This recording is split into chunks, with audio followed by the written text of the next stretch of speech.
జిల్లా తాడిపత్రిలో YCP minority రాష్ట్ర నాయకులు ఫయాజ్ బాషా ట్రస్ట్ చైర్మన్ ఫయాజ్ బాషా సుమారు 1500 మంది బీడీ కార్మికులకు చీరలు పంపిణీ చేశారు.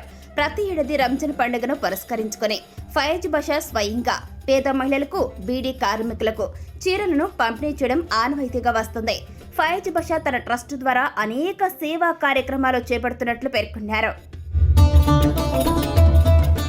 ఫయాజ్ బాషా ట్రస్ట్ ఆధ్వర్యంలో ప్రతి సంవత్సరము బీడీ కార్మికులకు చీరలు పంపిణీ చేస్తున్నాము. ఈ సంవత్సరం కూడా అదే రకంగా బీడీ కార్మికులకు 1495 మందికి చీరలు పంపిణీ చేయడం జరిగింది. ఇదే కాకుండా ఫయాజ్ బాషా ట్రస్ట్ ద్వారా పేదోళ్ళకు కానివ్వండి, ఇంకా ఎవరైనా కష్టాల్లో ఉంటే కానివ్వండి, వారికి ఫయాజ్ బాషా ట్రస్ట్ తరఫు నుండి ముందుకు వచ్చి మేము ప్రతి కార్యక్రమం చేస్తున్నాము. టీవీ పేషెంట్లు కానివ్వండి, వడ్డీ లేని రుణాలు కానివ్వండి, మరి అదే రకంగా మొన్న పట్టాలు పంపిణీ చేశాము. అదే రకంగా ఇమాములకు మౌజన్లకు కూడా మేము ప్రతి సంవత్సరము రంజాన్లో తోఫా ఇస్తున్నాము. ఇలాంటి కార్యక్రమాలు ఫయాజ్ బాషా ట్రస్ట్ ద్వారా చేస్తున్నాము అని చెప్పి నేను తెలియజేసుకుంటున్నాను. రంజాన్ పండుగకి 1495 మంది బీడీ కార్మికులకి, ఇంకా ఒక 400-500 మంది పేదోళ్ళు ఉంటారు. వాళ్ళకంతా దాదాపు ఒక 2000 దగ్గర చీరలు ఈ రంజాన్ మాసంలో పంపిణీ చేస్తున్నాము.